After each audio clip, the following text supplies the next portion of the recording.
All right. Are we live yet? Hello and welcome. And thank you for joining us. I am here with Godless Engineer. Hello, John. Hi. How's everybody doing tonight? How you doing there, Godless Granny? I am doing fine. And you? You just said you were fine. Good. Yeah.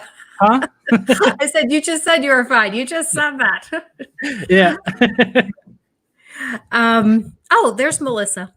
I was trying to tag people in on Twitter to call people over, and I was looking for Melissa Roca, and I couldn't find her her tag on Twitter. I went, I can't find Melissa, but Melissa found us anyway, so very good. So let's quickly say hello to everybody in the chat. Junk Shop Library is here. The Lone Wanderer is here. Dave Critical Cripple is here. Melissa Roca is here. And it looks like that's, and Robin. Robin is here. Hi, yeah. Robin. And is that Serif or Syrup? Serif, I guess. And Lee Spanner. Great to have everybody here. I'm glad to see so many people. Today's topic is similar to last week. Last week we did politics, and we're doing politics again. But this week I am focusing on one race, and that is the Senate race of Doug Jones versus Tommy Tuberville. It looks like it's spelled Tuberville, but they say Tuberville. And my intent was I was hoping to have a representative from Doug Jones' campaign with us. And because I invited a representative from both Jones's staff and from Tuberville's staff. And I really didn't expect to hear from Tuberville's staff. I tend to be kind of critical of him on his Twitter site. So I'm not real popular with him to start with. But I was hoping to hear from Jones's staff, but I don't think I gave them enough lead time. So we may end up revisiting this issue another day when they have a little bit more lead time. But I did want to talk about this race because I think it's a very important race.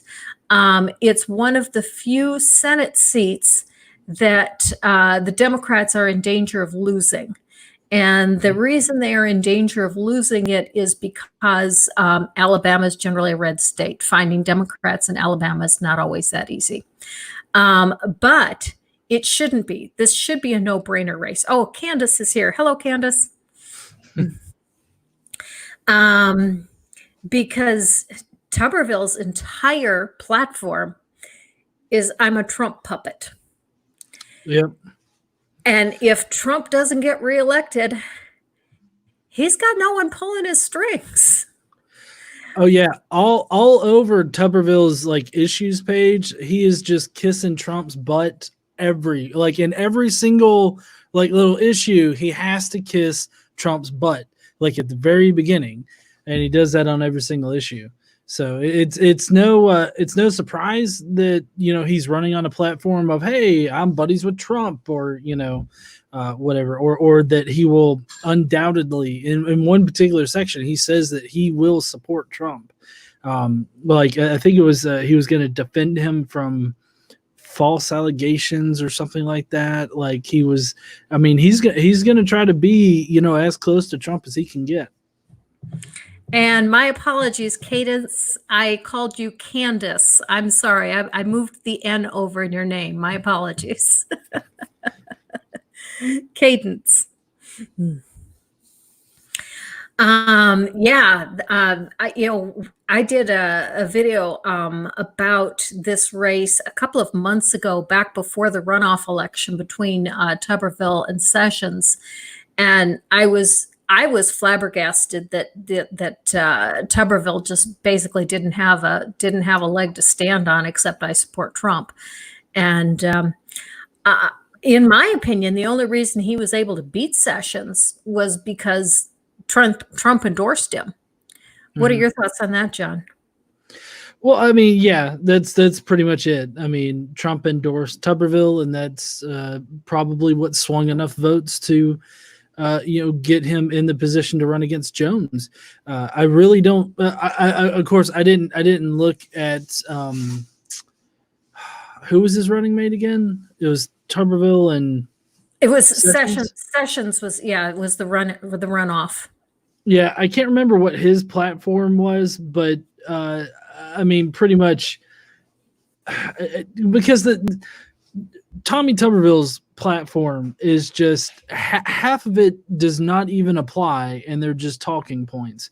So I really don't understand why anybody would vote for Tuberville over Sessions, other than he got the endorsement from Trump. Mm-hmm. Mm-hmm.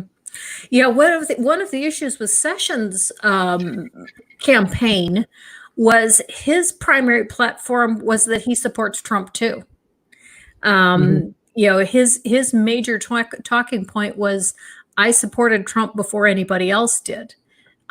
So his being in support of Trump and then Trump turning against him kind of turned everything off. Yeah. Yep. Which Junk Shop Library in the chat says, I couldn't honestly tell you anything about Tuberville's platform except for the cultist Trumpisms.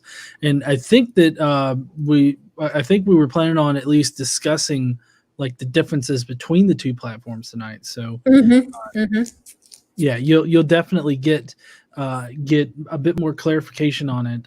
Even if you're not in Alabama, it's interesting to look at the vast differences between platforms between the two parties. Before we get to the platforms, another huge issue is experience. Jones is a lifelong public servant. Before he was senator, he was a prosecutor, and he's an attorney. He's worked in government and he's worked in public service his whole life. And Tuberville's list of experience, John, you want to tell him what Tuberville's list of experience is? I mean, other than a football coach, I'm not sure what he's done. Yeah, but that's football it. Coach is definitely the biggest one that Tuberville. Yeah. He actually has been a sports announcer as well. When he retired from active coaching, he did do a couple years of sports announcing, but that's it. He has no experience whatsoever in government or public service. And go ahead. To be honest, the issues that he selected to run on, like his primary issues that he wants everybody to know his stance on, I mean, it kind of reflects how out of touch he is with things that are going on, not only in the United States, just in general, but also in Alabama, because that's going to be another big difference between the two platforms. Let's go ahead and take a look at those platforms. I'm going to see if I can put his up here with a screen share. Let's see. If I go like that and I go share screen. Let's see if I'm doing this correctly.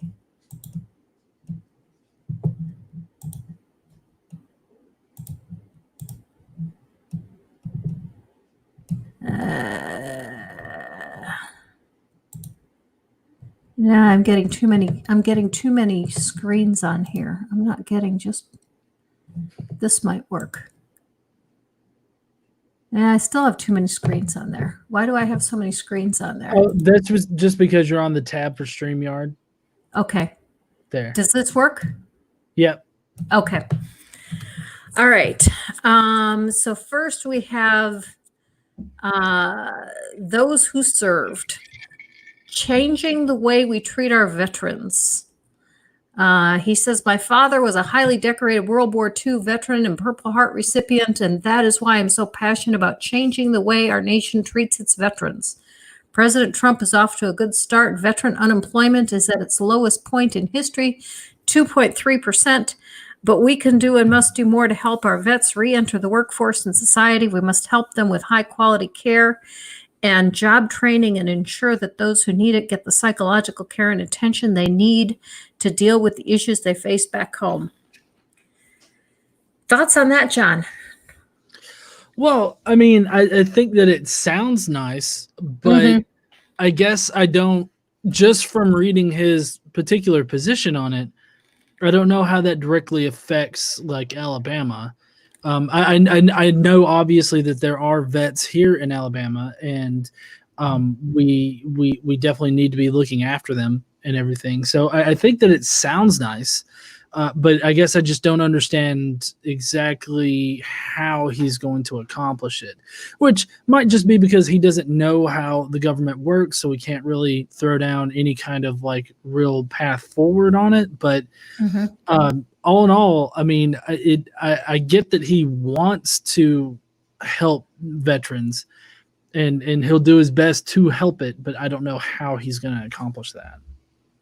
Well, a couple other things that I see in here are his point that veterans unemployment is at its lowest point in history, 2.3%. Now, I haven't seen a specific unemployment figure for veterans, but this is clearly was written prior to the pandemic, and he hasn't updated his site with the pandemic, and it's no longer true. The other thing I would point out is, Trump is not exactly someone who's treating our veterans very well. The whole thing that came out not too long ago with Trump ignoring the briefing that he got that our troops were being targeted by Taliban and were being paid by the Russians to do it, and Trump knew about it and did absolutely nothing. Yeah. So, yeah, if that's the way our president treats our veterans, Tuberville's statement that he's gonna, he's passionate about, doing the same thing, that certainly doesn't give me any reason to think that he would be any good. Yeah, sorry, I was reading the because Doug Jones, he has on his issues, he does have veterans and military families, but he doesn't really extrapolate on that too much either. Because he says those who served our nation in the armed forces deserve more than our thanks. Our veterans deserve full support and resources while in service and the best medical care and benefits possible when returning to civilian life. Our responsibility extends to military spouses and other family members as well. When military service members must relocate from one base to another, I believe that our government can and should ease the transition by helping their spouses find work. And then just if you have more, or if you have any questions, you can contact. But one thing that Doug Jones really does have over Tuberville is that on each of these issues, he's got like a list of things he's actively done, like in the Senate to help. So like on November 8th, 2019, they posted about how Doug Jones and Mike Rounds proposed Wounded Warriors Fellowship in the Senate. And then in September, the Senate voted unanimously to urge inclusion of Military Widows Tax Elimination Act in the final defense bill. And so it just goes on and on about different things that he's done to work towards this particular thing, which I can't really, it's really unfair to hold that against Tuberville because he hasn't been in any kind of public office. But again, this is one thing that really sets Jones apart from Tuberville and really gives Jones a leg up, is that he can actually empirically demonstrate that he's at least done something in order to like help veterans and military families. Yeah, one of the points that I brought up when I was talking to I was on Tuberville's Twitter and was talking with one of his supporters is that, I would have no issue with Tuberville running for school board or running for city council, but you don't hire someone to be CEO when they have no experience in the field. Yeah. Yeah.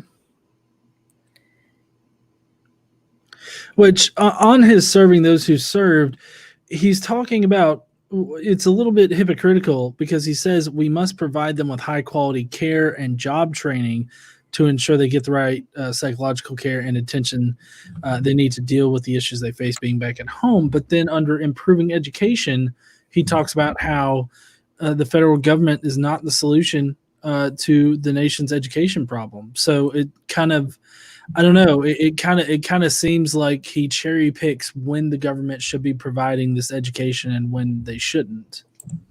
Mm-hmm. Mm-hmm. Melissa brings up a good point here. Melissa says, I have many veterans in my family, and I get all bristly when people use their suffering as a prop, and they don't need lip service. They need real medical care, housing, and counseling. Yeah. And Cadence, let's see. Oh, actually, I should take this one first. Cadence says, when I got out of the service and became a vet, I felt totally abandoned. And then he says he went from communication systems to stocking shelves for half a year. Yeah. And Jeff, Godless Scummer, is here. Welcome, Jeff. And God equals the square root of -1 is here. Welcome. And Ricardo is here. Ricardo says he's late. No worries, Ricardo. I was late to Mama Atheist stream a bit ago. I was out walking with the family. Okay. Yeah, I really like God equals the square root of -1 because I like your YouTube name because it could be taken a couple of different ways, which I don't know if you meant for that, but like it could be God equals irrational because imaginary numbers are not rational numbers, or you could take it as God equals imaginary because -1 is an imaginary number. So I like your name. And Junk Shop says, what? A Republican cherry picking when the government should get involved in stuff? Say it ain't so. Yeah, I mean, it's really weird because he's all about smaller and smaller government, except for certain situations. When the situation works for him, as far as the issues that he wants to stand on, it he totally goes for it.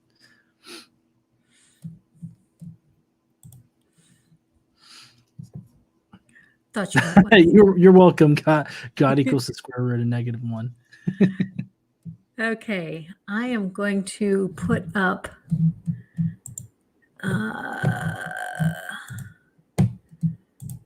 Okay, Tommy's next point is core values. Did I get that up correctly? I think.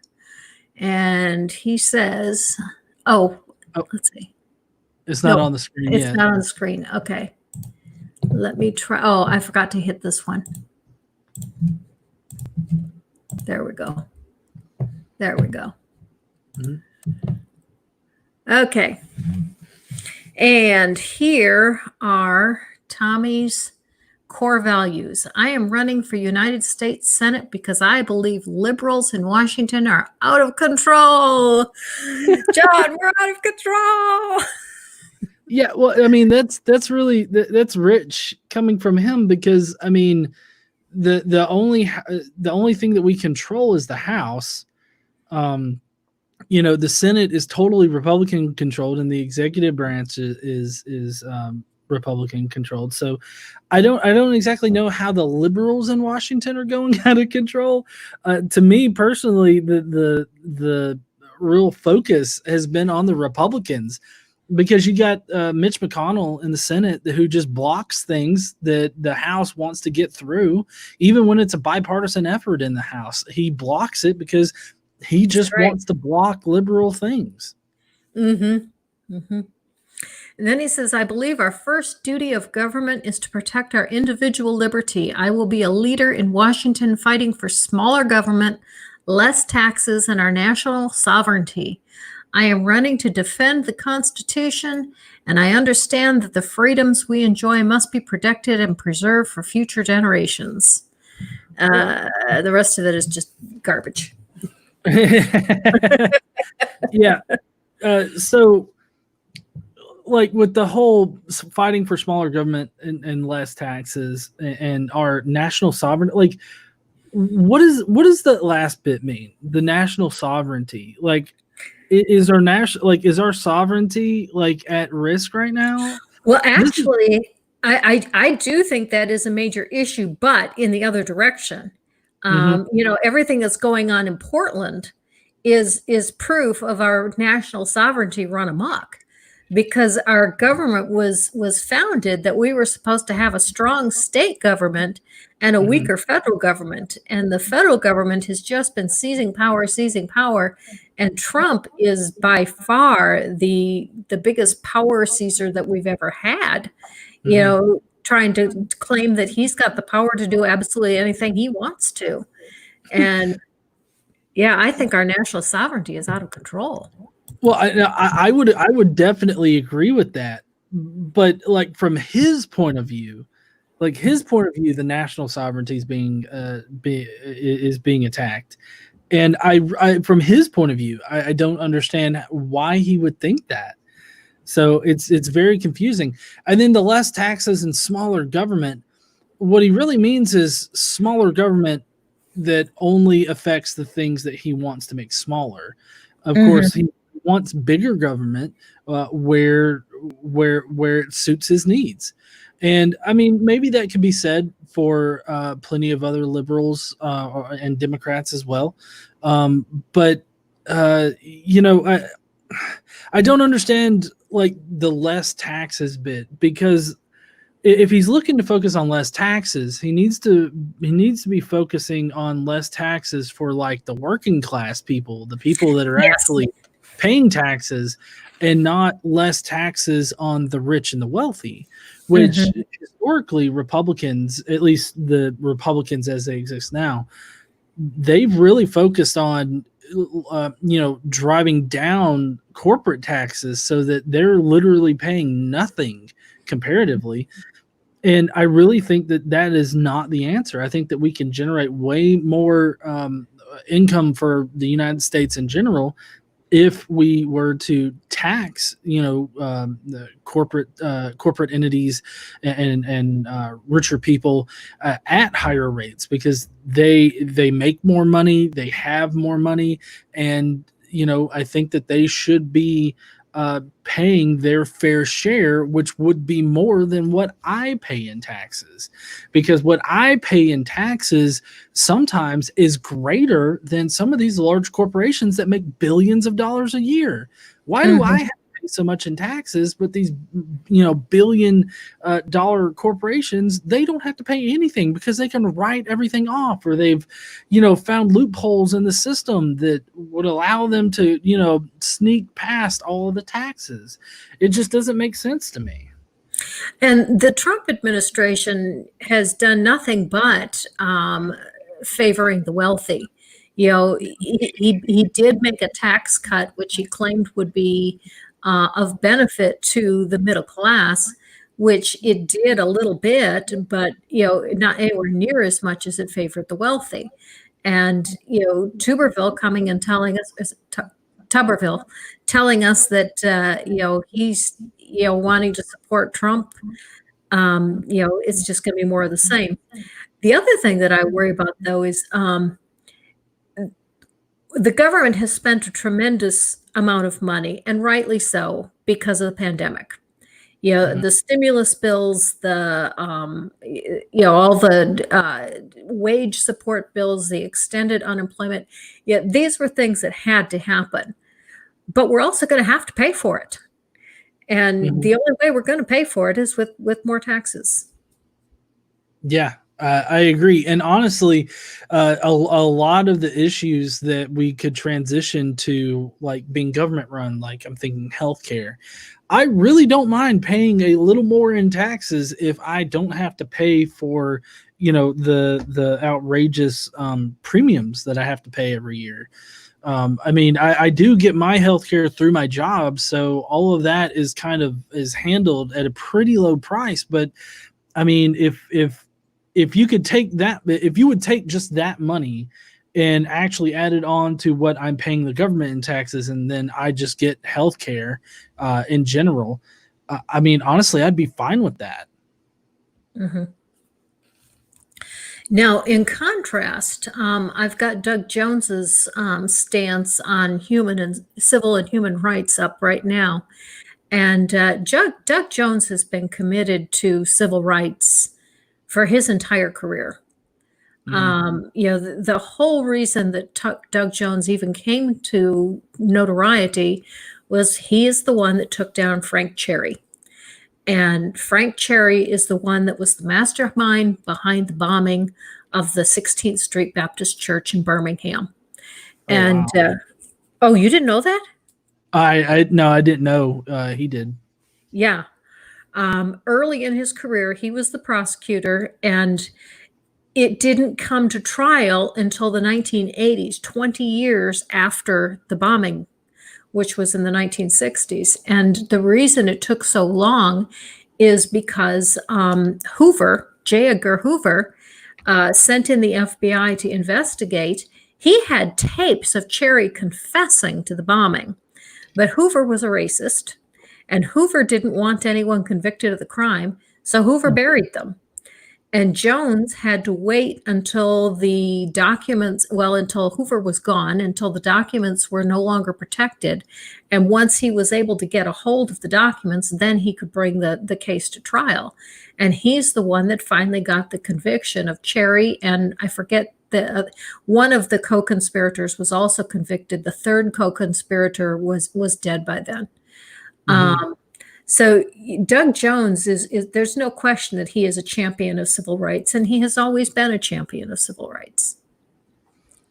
Yeah, and I know you got his goals and accomplishments up, but so some of them include introducing legislation to curb hate crimes. He backed a sweeping reform package to expand access to the ballot box. I mean, let's see. He co-sponsored legislation that targets practices known to suppress voting. So, I mean, I think that he seems to have a very clear thing in mind as to what he wants to do in office in order to accomplish this goal. But again, it's kind of hard for me to fault Tuberville for not having these kinds of things on his side because, again, Jones has already been a senator for a period. 2 years. Yeah, for 2 years. And Tuberville hasn't been in government service at all. Mm-hmm. Okay, I'm going to pick up a few of the comments from the chat here. There were some good comments, and I was just wanted to finish going through this talking point before we got to them. Let's see. I like this one. We cray. And Scummer says, I think we may run the risk of getting lynched in Alabama with my political views.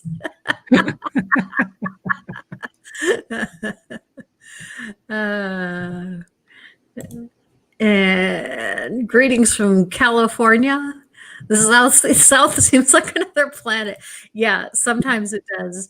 And the only reason I'm not trying to escape right now is Robin is in college, and until Robin graduates from school, I'm not going anywhere.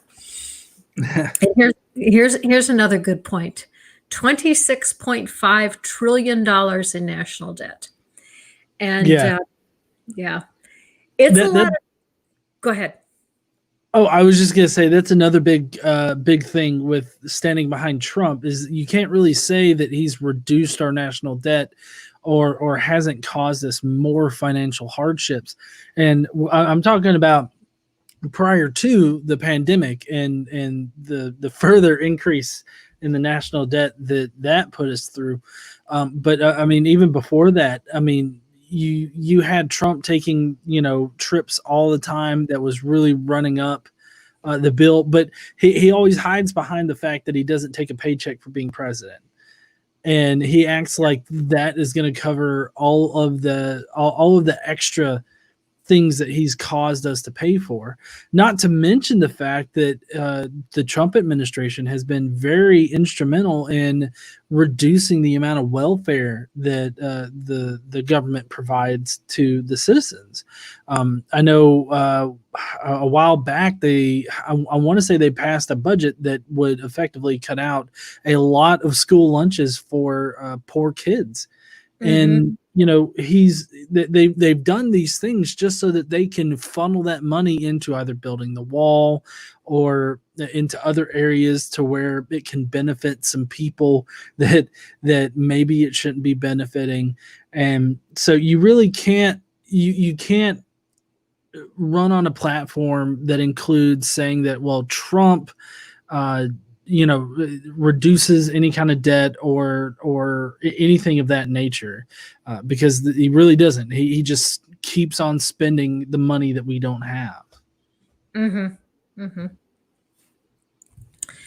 And Ricardo Oliveira says, I always get puzzled by smaller government argument: anti-abortion, anti-drugs, anti-science, anti-healthcare, anti-social security, as like they want to be small, but nasty those righties. Yeah, I mean, I know one on the next subject area. I know that Tuberville actually wants to repeal or dismantle the Department of Education, and I guess that's his idea of a smaller government. But I really think that we should have some kind of standard across the board for education in America. And the fact that he wants to get rid of the Department of Education, and he also lobbies a lot of support for like charter schools and private schools instead of a public school system, which the public school system has a long history going back to the early 20th century, like very early 20th century is when we started setting up the public school system. And if you take all of that away, I feel like the lower class, those that can't afford to send their children to, these private institutions and everything like that, I feel like they're going to be left behind, while those that can't afford education will get education. I mean, that's one thing that I'm concerned about. The Supreme Court decision that came out just a couple weeks ago, Espinoza, that's something that I think is worth keeping an eye on, because what had happened was Montana had set up a program that allowed a tax credit for people who contributed to a scholarship fund, and when it was realized that almost all of the scholarship money was going to religious schools, they scrapped the program because they said it was a violation of their no aid provision of their state constitution, that they couldn't aid a particular religious sect or order. And the Supreme Court told them that they had to reinstitute the program, that it was a violation of the free exercise clause to get rid of a program that was neutral to religion, which they claimed it was, because it didn't favor any particular religion, because any school, any private school, religious or otherwise, could participate in the program. And what really bothers me about that case is that the Supreme Court has ordered a state to institute a tax program. That just floors me. And I am worried that this is going to be a way to defund the public schools, because it is draining public money into the religious schools. Yeah. And I mean, they want that to happen. Like it seems like they want the public school system to be done away with, and they just want it all to be private. And I really think that that's a bad idea. I mean, I think it's fine to have private schools, but I really don't think that, the government, should be footing the bill for private schools, when you could just as easily take that money and put it back into the school system. Right. I mean, There's nothing wrong with having a scholarship program so that low income people can go to private schools. We just shouldn't be having the government involved in those programs. yeah. Okay, God equals the square root of -1 says you cannot believe a single thing they say about tax rates on the highest bracket. Everything else is political smoke and mirrors. And Scummer, I know you brought up healthcare. We will get to healthcare because that I think is the biggest issue in this election. I was just saving that for a bit, but I will get to that.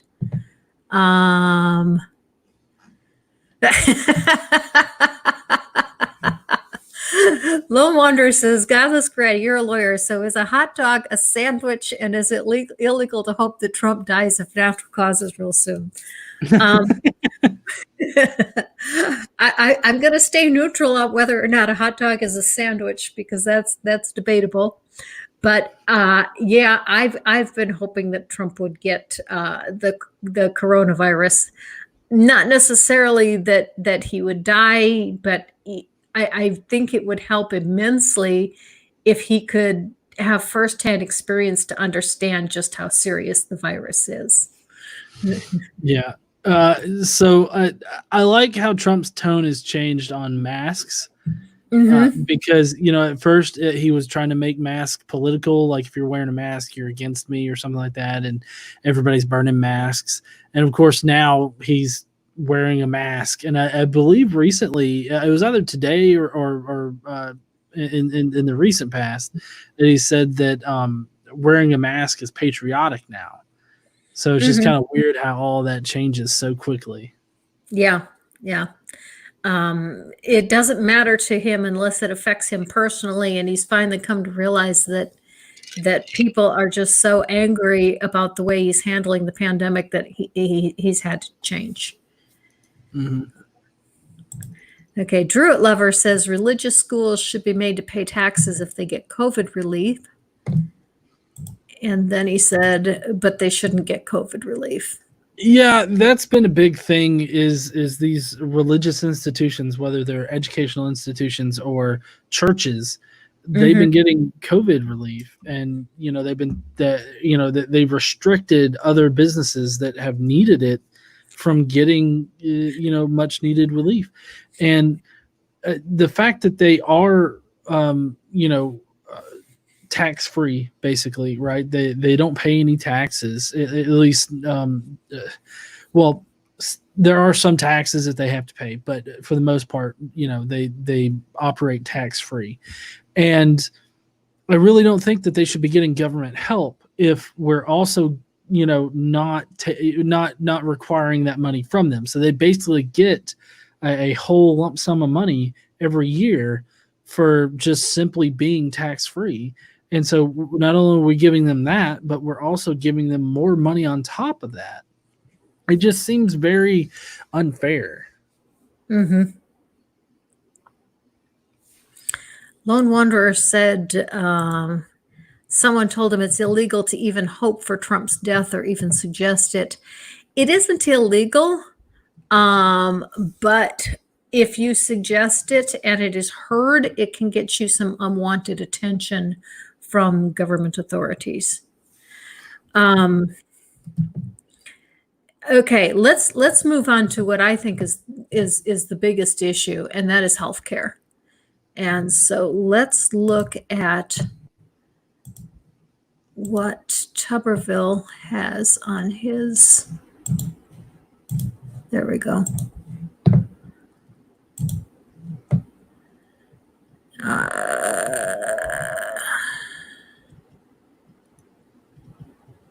Healthcare, here we go. And Tuberville on healthcare says, Obamacare must go. This failed experiment has led to higher costs, less quality care, and a system that hurts patients and doctors more than it helps. I believe that we need a return to the free market where companies compete for your business while ensuring that pre-existing conditions are not a deterrent to obtaining quality insurance and care. Go ahead, Jeff. Well, I was going to say it's kind of funny that he puts that caveat on the end with, ensuring that pre-existing conditions are not deterrent to obtaining quality insurance and care. Because, I mean, that was one of the major things of Obamacare is that Right. it did away with the pre-existing condition stuff. And I mean, I've been in the situation where I got early on when I had to be taken off my mother's insurance, and I was diabetic at the time, and I needed to have insurance, but at my job I couldn't get insurance through them yet, and so I had to buy into this really high priced insurance because that was the only way I was going to be able to get insulin. Mm-hmm. And if he wants to go back to that, I don't see how it's better. Like Mm-hmm. I really don't see this higher costs and less quality of care. Like I guess I would just have to see actual empirical evidence about it, about Obamacare costing more on the whole and having less quality care and hurting patients and doctors.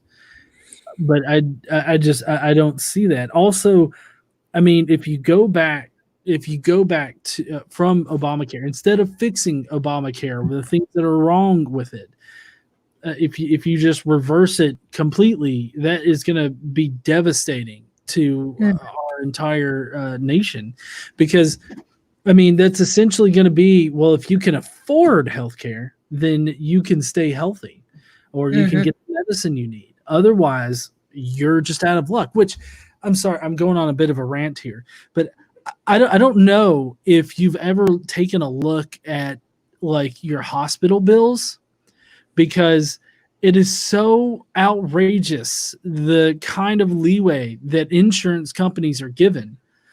Because you could have a hospital bill that is $500,000 that you owe the hospital, right?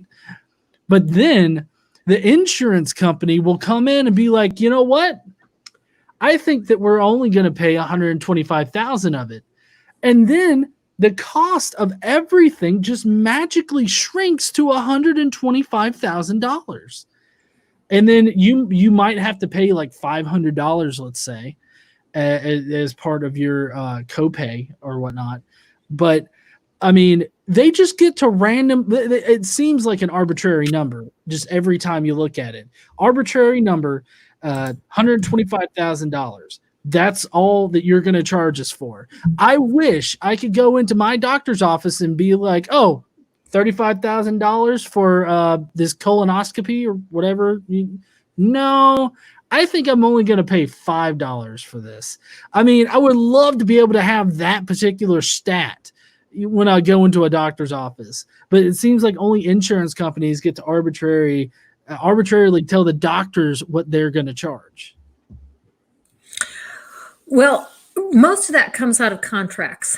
The health insurance companies have contracts that they actually have a book that says how much they will pay for each item on the DSM, and every item that a hospital can charge for, and then if the hospital wants to accept that insurance, they contract with that insurance company, and they agree that they will only pay the contract prices, and that's how you get those magic numbers. Those are actually contracted with the insurance companies.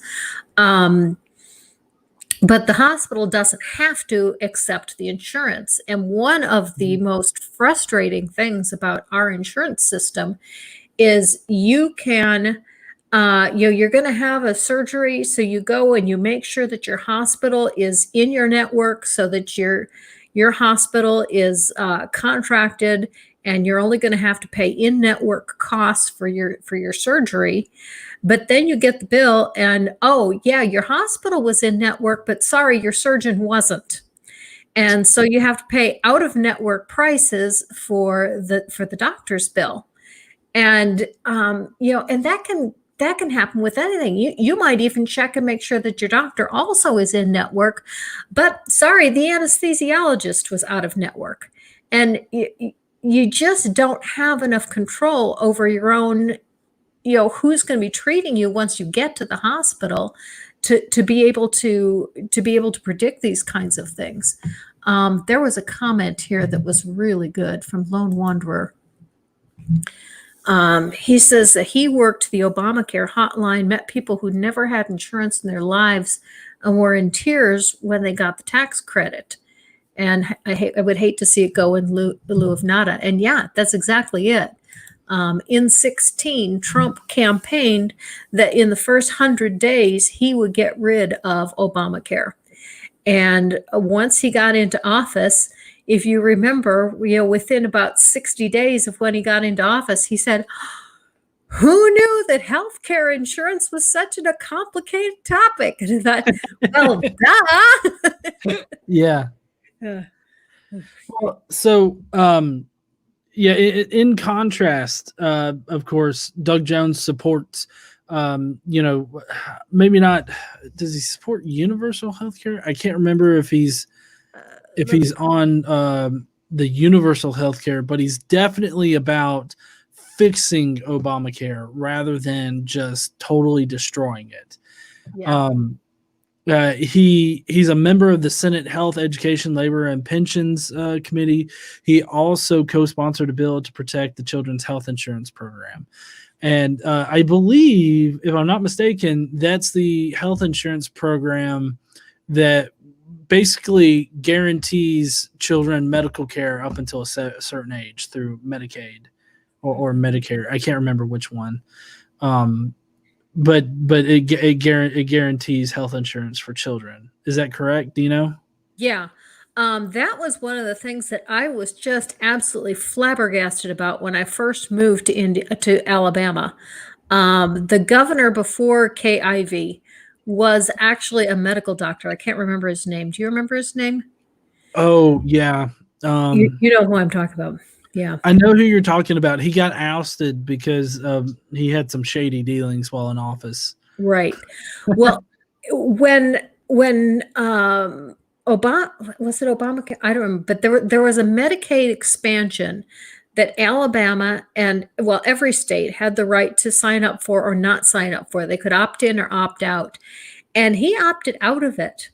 And by opting out, as Jones puts here, Alabama could bring as many as 340,000 more Alabamians into Medicaid by opting into this program. And our governor before Kay Ivey opted out of this program.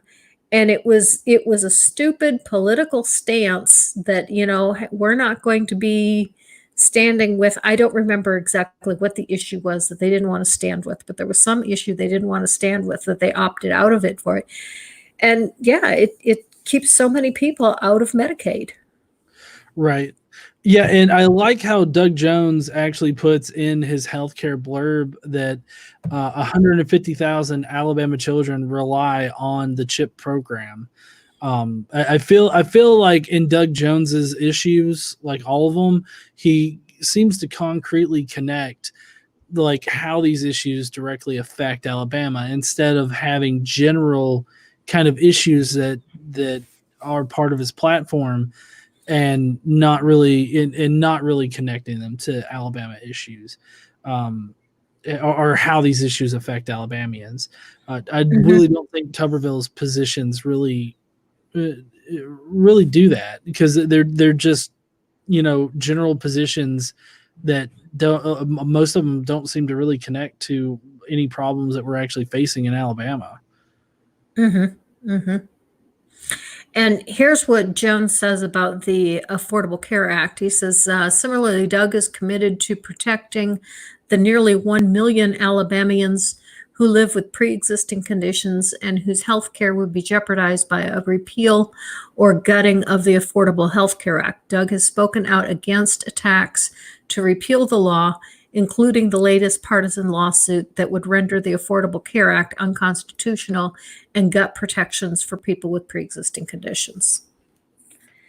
Yeah, which I'm guessing that Tuberville would want to keep the pre-existing conditions portion, but I mean, I don't know how he would do that, like through the government. Yeah, It's not possible. Right. As soon as you get rid of to keep the pre-existing conditions, but get rid of the affordable. The whole thing of the Affordable Care Act is, one is the pre-existing conditions. Two was allowing people to stay on their parents' health care until age 26. And three was creating a government program by which you could buy health insurance if you couldn't afford it or couldn't get it through an employer, and you could get it at the same rate as someone who had a contract with an employer. Right. And so, what exactly in that does Tuberville want to get rid of? Well, it's really hard to know, other than, because there is the thing where they require you to have health insurance now. And apparently there are people out there that just don't want health insurance. But I mean, honestly, I think that especially now, everybody probably wants some kind of health insurance. I mean, I'd hate to see what they charge like out of pocket for a COVID test, or the 2-week stays that you have to be in the hospital for. I mean, I'm fairly certain that right now, anybody that was like, I don't need no stinking health care, is kind of wishing that they had some stinking health care. Mm-hmm. Now, the Lone Wanderer says universal healthcare has its faults too. It's not the standard of care, but the waiting list that kills you. But when I listen to some of the Brits, is Scummer still here? All of the Brits say they love their NHS. They love their national health care. Occasionally they have to wait for something, but it's certainly a lot better than what we've got here. Yeah, and the Lone Wanderer said that you don't need insurance for COVID tests. I forgot that I believe that was part of the relief bill, that nobody has to pay for getting a COVID test. But I just have to wonder, who's paying for all these, hospital stays. I mean, I guess covering the test isn't really all that much, but I mean, everybody that's flooding our hospitals right now, I mean, I'm wondering how that's all going to be dealt with. Like, if you don't have insurance, it kind of seems like you'd be kind of up a creek without a paddle. Well, you'd be in debt for the rest of your life. Yeah. Lordship Mayhem says, Canadian here, never faced a waiting list, nor my family. Might have to wait a week or two. We, even under the insurance program that we have here, we can wait far longer than that to see a doctor. It depends on what type of doctor. We've got a severe doctor shortage. Psychiatrists are one of the most difficult doctors to see. If you want to see it, that in where we live in Huntsville, there is one child psychiatrist. So if you are a child and you are in need of a psychiatrist, there's only one. So, it may be a month or two before you can get in.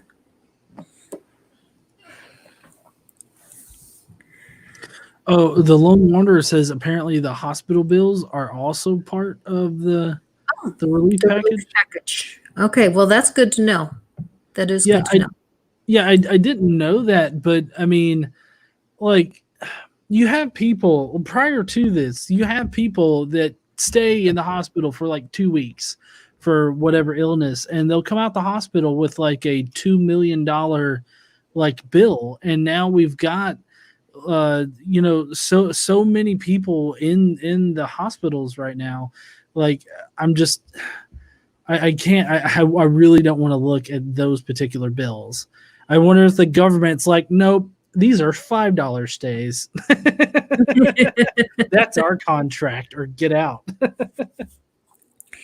And Cadence says, being a veteran, technically all my health care is free for me, but sometimes the waiting list is months. Yeah. I also have veterans coverage. My husband was active duty for 13 years and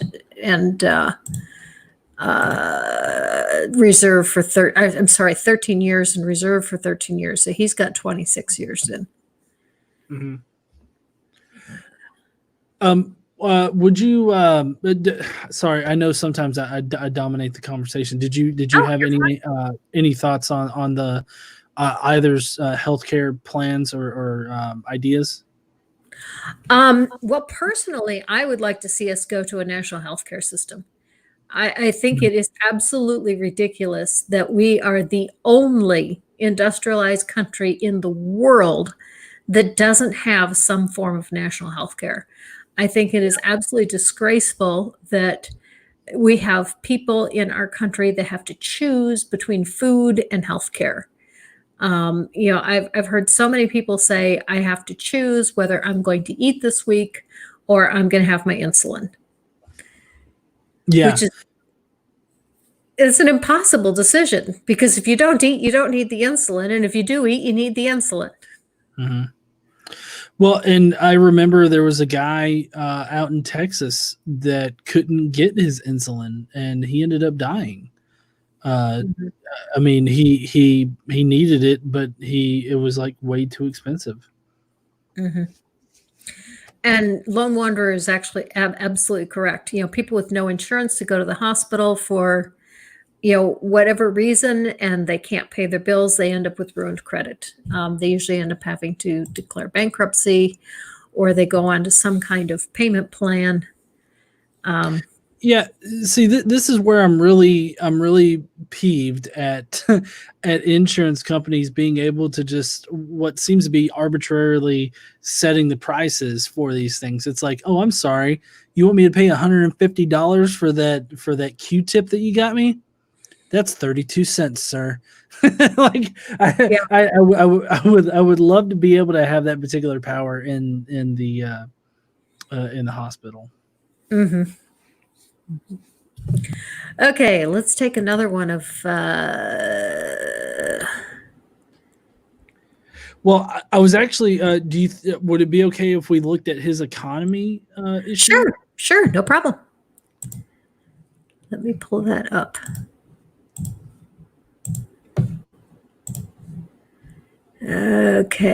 Okay. Economy. Here we go. Thankfully, we have a president who thinks like we do. No. Lower taxes create jobs and less spending reduces the size and scope of the federal government. After 8 long years of a declining economy, we are now seeing record job growth across the board and the lowest employment rates for veterans and African Americans in history. Boy, this sounds like he pulled it straight off of Trump's page, doesn't it? Mm-hmm. President Trump's tax cuts and economic policies have driven this success, and I will join in the fight and support our president as we continue to grow our economy. So, if you don't mind me starting off here, um, Go right ahead. so I've actually looked up the numbers on Obama's uh, time in office, and Mhm. I just put a link in the live chat. Um, well, but basically, there was no economic decline, as he puts it. So, the 2017 final report on Obama, according to factcheck.org, is that jobs increased by 11 million. Unemployment rate went down 4.7%. Home prices went up by 20%. The median household income went up by 5.3%. Poverty rate went down half a point. Um, uh, Home ownership rate did go down 3.8 points. Corporate profits were up. The S&P 500 was up. So I mean, it was not an economic decline during Obama's time. So I don't know why he thinks that there was this huge economic decline in it. In fact, like the biggest leaders in like job growth have historically been Democrats. The Kennedy Johnson administration added 30% non-farm employment jobs or people getting jobs. Clinton had a 20.9% rate of jobs. Obama was 8.6 total jobs that people got. So there just simply wasn't this huge economic decline, and I don't understand why he's trying to paint it as an economic decline. I mean, it just seems weird for him to claim that when it's just not true when you look at the actual information. Did you say you had a link to a screen to share? Oh yeah, hold on here. I'll put it. I put it in the private chat here on StreamYard. Okay.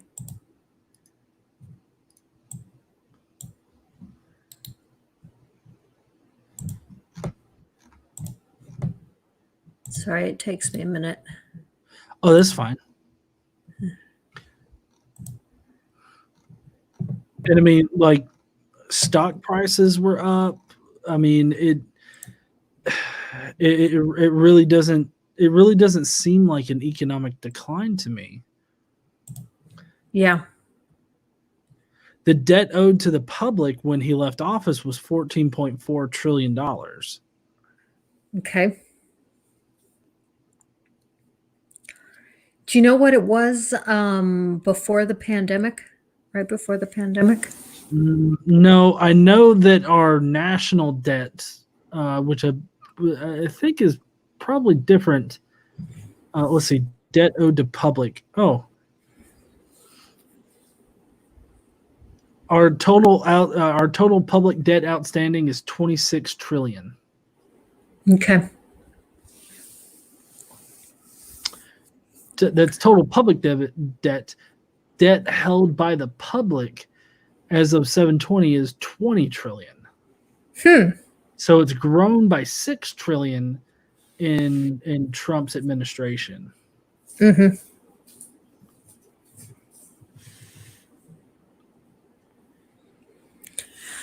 Yeah, Trump has always been saying that that he's done so much for our economy that he really hasn't. That most of it did happen before he was here. Okay. That's another odd thing is how they seem to claim they claim that Trump has gotten the unemployment rate down to its lowest levels and everything like that, but it's like when Obama left office, he had unemployment numbers that were down to its lowest point at that point. And I mean, the stuff that he put in place, it would be taking effect on into Trump's administration. So Trump has historically always taken credit for things that he just simply doesn't, or he shouldn't take credit for. Lone Wanderer says that his sister-in-law was charged $750 for 2 ibuprofen tablets. Oh, wow. That's incredible. And Junk Shop says that should be illegal. Yeah, this was an interesting comment too. He says they did it because she gave birth without pain relief. The shot wasn't covered, and they only gave her the pills after 17 hours of labor. And there was a comment of Scummers I wanted to find. Let's see. This one's good. Since when has accurate information ever been a thing with political campaigning?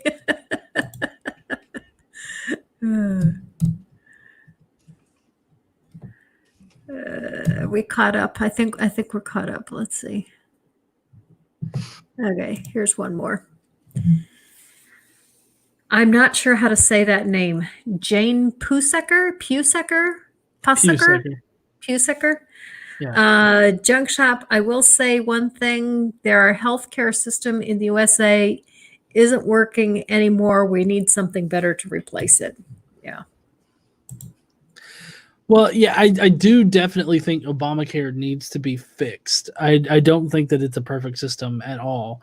I'm actually a pretty big supporter of like Medicare for all or some kind of similar national healthcare kind of system.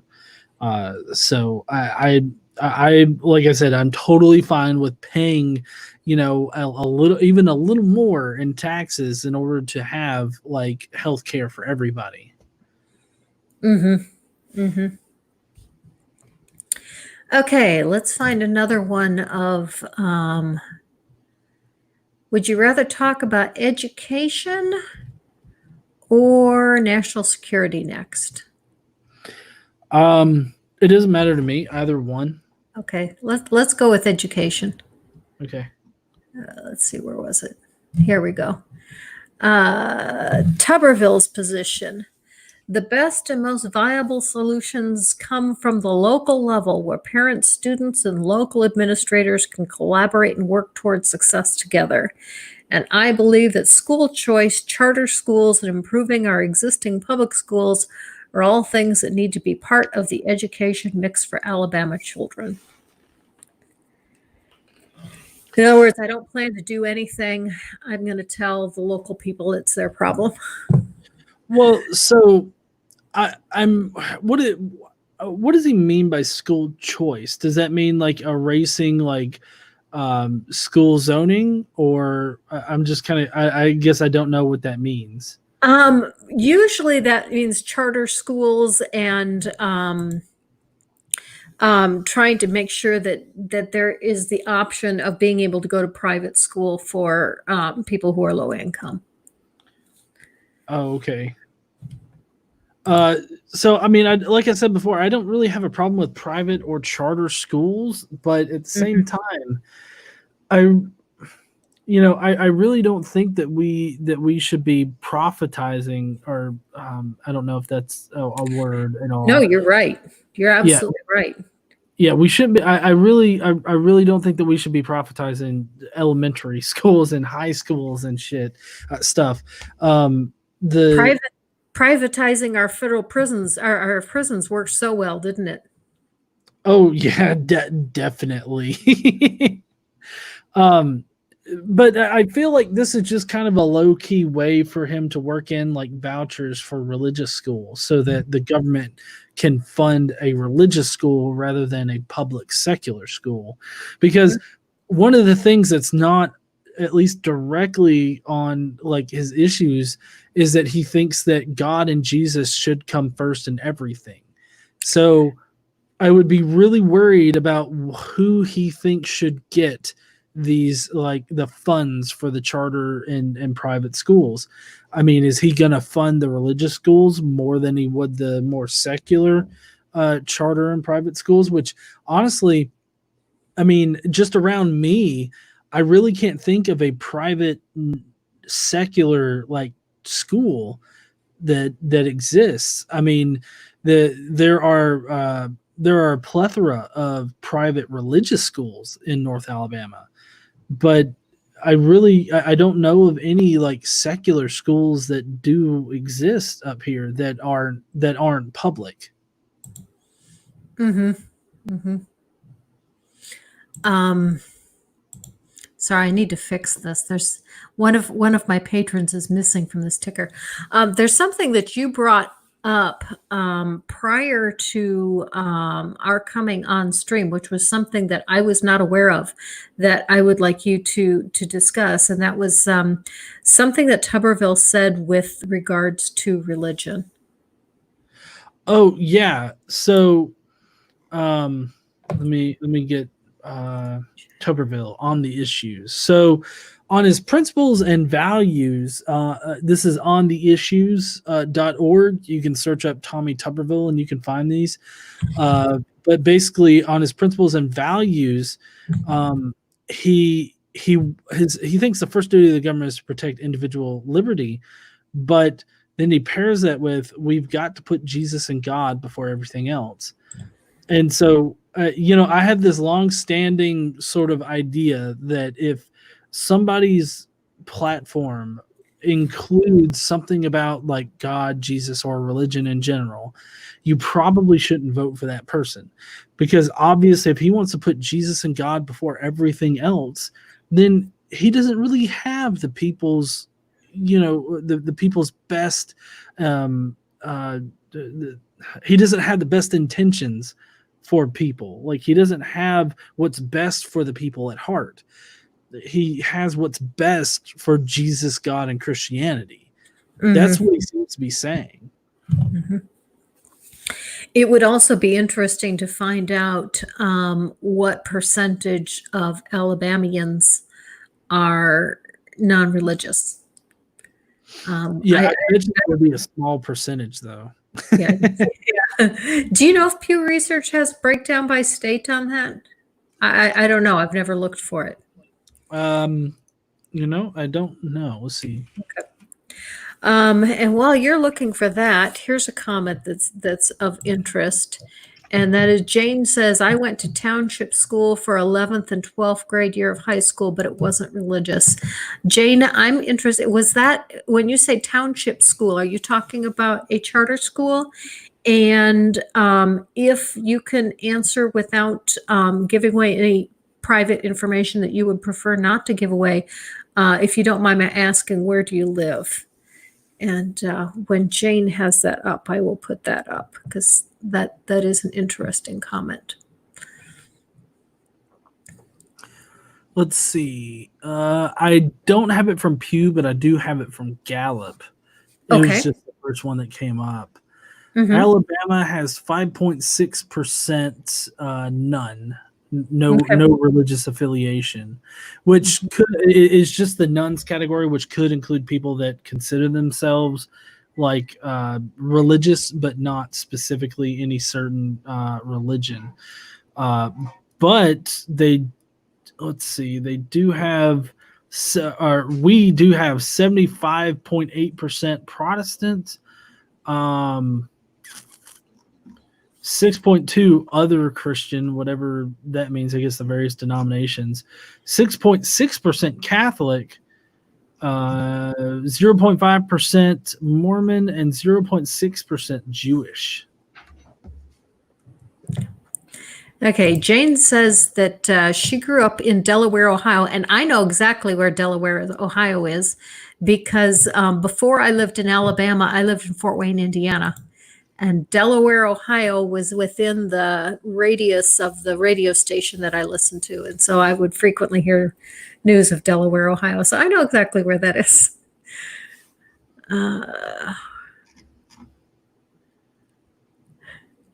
This is interesting. Cadence says that it's probably hard to find out how many people are atheists because of the culture. Like here in Louisiana, it's mutually beneficial to survival to pretend to be Christian in public. Yeah.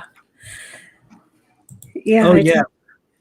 It's hard for a lot of people to actually voice their opinions on these issues, especially like for some more of the hot topic issues, like civil rights and restricting religion from influencing our government.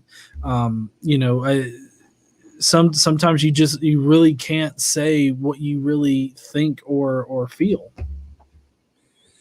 Yeah, when the last presidential election took place, I wanted to put a Hillary sign in front of my yard, and my husband said no, because he was afraid that someone would egg the house if we did.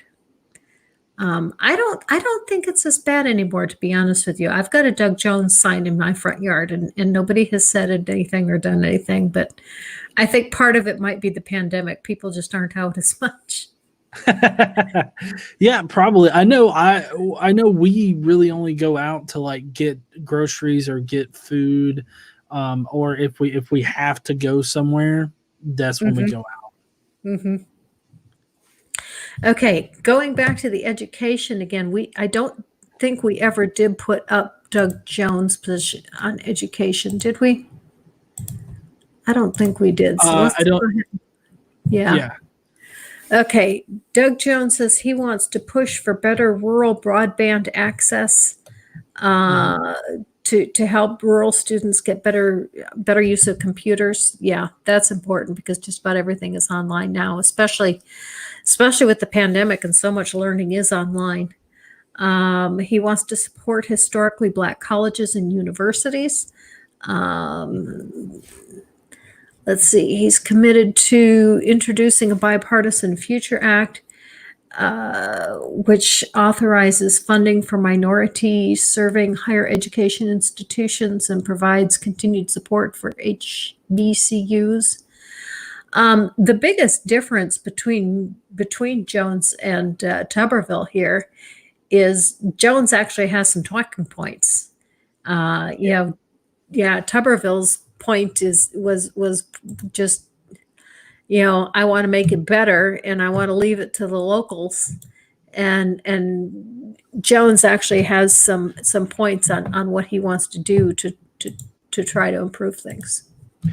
Right. Another good thing to point out is that Jones understands that college is not necessarily for everybody, and that more of a career and technical education path is for them. So he wants to strengthen those programs so that people have options to either go to college or to go through some other kind of technical training so that they can get a better job and they can be prepared to enter the workforce and make a living wage. I know that's one thing that he really supports is a living wage. And I know that's I don't know why Republicans would be against that, but I mean, they seem to be categorically against anything that's good for the population. Well, they're against it because it's not conducive to CEOs having higher salaries and bonuses. Yeah. If they actually have to give the money to their employees. Okay, Ricardo is asking you about your view on religious vote. Ricardo, I'm assuming that you mean religious voters, or voting, like I guess based on your religion, or like because somebody is very religious, you vote for that person. I think that regardless, if that's what you mean, I think that regardless of how religious a person is or what religion they are, doesn't necessarily mean that they have your they have you in their best intentions. They have the best intentions for you. Voting based on religion, yeah. So I think that you should really not look at how high on the totem pole somebody places their belief in God or anything like that. I think that you should really look at the issues and really kind of look at how they plan on enacting the changes that you agree with and you want them to enact. If they don't really have a good, clear idea of how to do it, that doesn't necessarily mean you shouldn't vote for them. But if the other person has a better idea about how to get the same thing accomplished, maybe you shouldn't vote for that person. I really don't think that a person's religious belief should be the single issue that you vote on. I don't believe in single issue voting in general. I'm not saying that you have to 100% agree with somebody's platform in order to vote for them, but I think that anybody that's looking at a platform should at least find multiple things that they like that the person is doing, or wants to do. I mean, with Doug Jones, I mean, so far I haven't seen anything that I don't like. But then again, I'm a pretty hard Democrat now.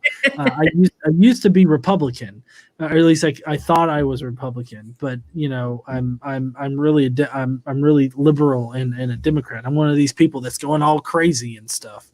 You're out of control. Yeah. Melissa made a couple of interesting comments here. Melissa says, I went to 1 year of Christian high school. I learned nothing. There was one teacher. Wednesdays, we would pray the entire day, and they wouldn't let us go home until we cleaned the church. That sounds like a pretty small school. I am ashamed to say that I sent all of my kids to Christian schools. However, the schools that I sent my kids to were considered the second best schools in the area. And the only reason I didn't pick the best schools is because they were astronomically more expensive. Mm.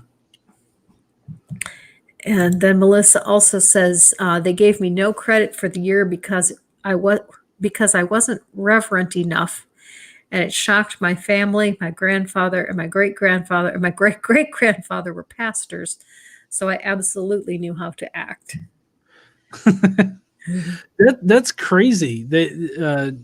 Being given no credit for that year because you weren't reverent enough. Like that just seems ridiculous to me. Yeah, yeah. But so do you have any final thoughts about the education? No, I was pretty much done with the education.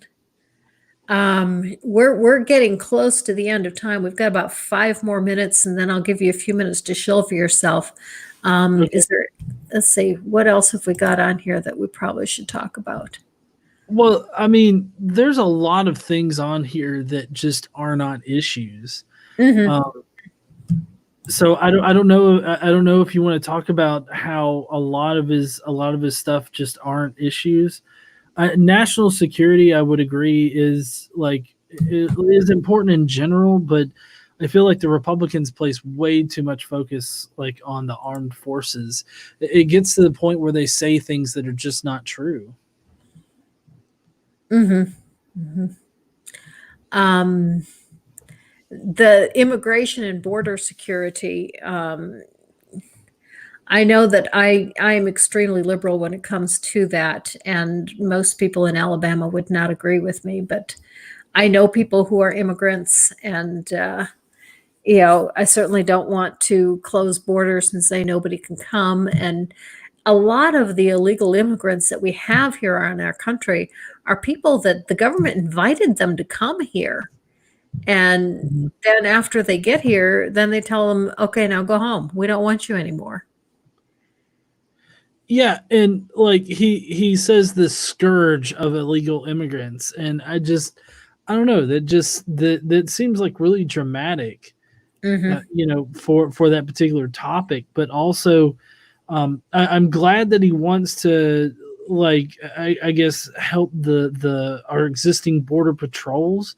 I don't really know about the whole detention center thing, but I mean, obviously illegal immigration is an issue, but I Mm-hmm. really think that the way to tackle that issue is to revamp our immigration policies and process, Yeah. because I mean, I think that you can put officers on the wall and build a wall and all that. You can do all that for days. It's not going to address the issue. It's like putting a band-aid on a broken arm at Mm-hmm. that point. I think that if we really wanted to address anything, you would need to actually focus on like revamping our immigration policies. Well, and another problem is that the planes fly over the walls. Yeah. Most of the illegal immigrants that are here did not cross the border. They came into the country legally and then just overstayed their visas. And building a wall does not keep out people who overstay their visas. Right. And the biggest reason that people do overstay their visas is because we don't have a decent system for allowing legal immigration. You hear so many people say that, hey, I'm fine with immigration as long as they're legal. But like, if you want to immigrate from Mexico, the waiting list is 70 years. You need to get in line, and maybe your grandchildren will get in. You know, and that's ridiculous. And that's the reason why people don't go through the legal system, is because it's impossible. Yeah. And Trump has cut so many people from the immigration service that the time that it takes to process someone for immigration has doubled since he's come into office. Oh yeah. I mean, he's so xenophobic that during this pandemic, as far as like going back to school and stuff, if universities only do virtual school and don't have physical school, they just want to boot out all of the people that are going here from foreign countries. Like if you're not a U.S. citizen going to college, then you're getting the boot back to whatever country you came from, Mm-hmm. and that's how xenophobic his particular administration is. He wants to kick kids out of the country that are here to learn. Mm-hmm. Mm-hmm. And then, he's got a big issue with chain migration, that, somebody comes into the country legally and then they bring in their family. And what about Melania and her parents? Chain migration. Yeah, are we supposed to kick out Melania's parents? Yeah, I guess not, because it works in their favor, so of course they're going to cherry pick that one. Mm-hmm. And Cadence says, my Swedish friend has been trying to immigrate to live here with me for the past 2+ years with no progress. We'd have to literally marry to make it work. Yeah, and I know someone who had exactly the opposite issue, that somebody had immigration papers in and then had to wait 2 years before they could get married, because if they got married while their immigration was processing, it would have started their immigration process all over. And Melissa says, my dad's family is Mexican. My abuela was mistakenly deported as a toddler, and it wasn't resolved for 30 years. These immigration policies are meant to be proof that scapegoating is rational. Yeah. Yeah. Immigration is definitely an issue. Okay, I think we can safely conclude that there is only one rational candidate for Senate for Alabama, and that is Senator Doug Jones. I don't know how many, if any, of the audience right now that are in the chat are from Alabama. I'm certainly hoping that some people from Alabama might see this in the future, as this will be up on my channel for some time. And so hopefully, if you didn't already know, you now know that we have only one candidate and we have one pretender who belongs at the children's table. And so if you are in Alabama, please vote for Doug Jones. Yes, I definitely endorse Doug Jones. Not just because I'm already a Democrat and very liberal, but also just actually comparing the two platforms. It seems like Doug Jones has a much better handle on how to help Alabama in our federal government in general. He seems to have a much better handle on it than Tuberville does. Yeah, that's an excellent point. Even if you're a Republican, Doug Jones is going to do a better job for you than Tuberville ever could, even if you're a Republican and you don't agree with all of his points. That's an excellent point. Mm-hmm. Okay, John, take this opportunity now to let us know what you have coming up on your channel. Well, tomorrow I have a collaboration video with an old friend of mine. We're going to be discussing some comments that I've gotten, some that exist on Twitter. It most definitely concerns some conspiracy theories that are out there, so it's probably not going to be monetized tomorrow.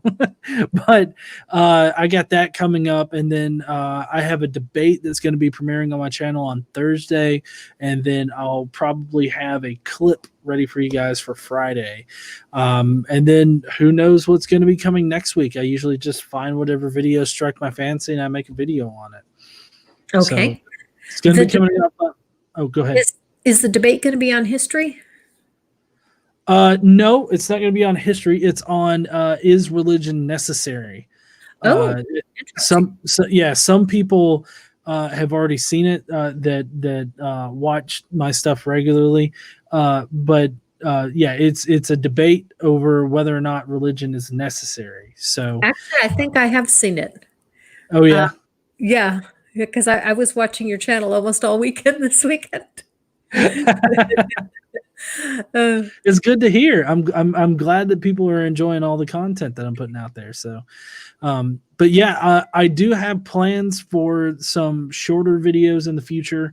I want to do some shorter videos that are more informational and kind of, some things that you may not know, more or less history related, I guess. Jane G needs to run for president. There's no way. I am not prepared. Like I can admit to myself that I am definitely not prepared to run for president. And for me personally, if you saw my video last week I did Sinful Science. It was my first video in tackling some science topics, although there's also some legal topics, some transgender issues in that video as well. And that was a response to an episode of AIG News. That particular episode of AIG News was so packed that I did a 55-minute video and only covered 12 minutes of theirs. So wow. this week I'm covering the other half of their video. This week we are doing some more science, looking at a fossil. And I had to learn what convergent evolution was for that video. And and also did a lot of work with that video talks a lot about homosexuality. Okay. So that will be released either Friday or Saturday, depending on when I get it finished. Usually I release on Friday, and I think I probably will have it finished on Friday if I don't run into any technical issues. And then I stream at 7:30 every Tuesday evening, 7:30 Central Time. And I don't know what topic I will pick for next week. I usually choose on Saturday or Sunday. So most of my guests usually get asked on Sunday or Monday, hey, you want to stream tomorrow? Godless Engineer had like 2 days notice to get ready for this one. But next week, since I've done politics 2 weeks in a row, I'm not sure what I will do, but it won't be politics. I can guarantee that much. So, and thank you to everyone in the chat. Thank you, Junk Shop. Thank you, Cadence. Thank you, Jane and Ricardo and Melissa. And Godless Scummer, and let's see, who else is still here? Is anyone else still here? But thank you everyone for coming and joining us. And until next week, live your life. Bye. Bye.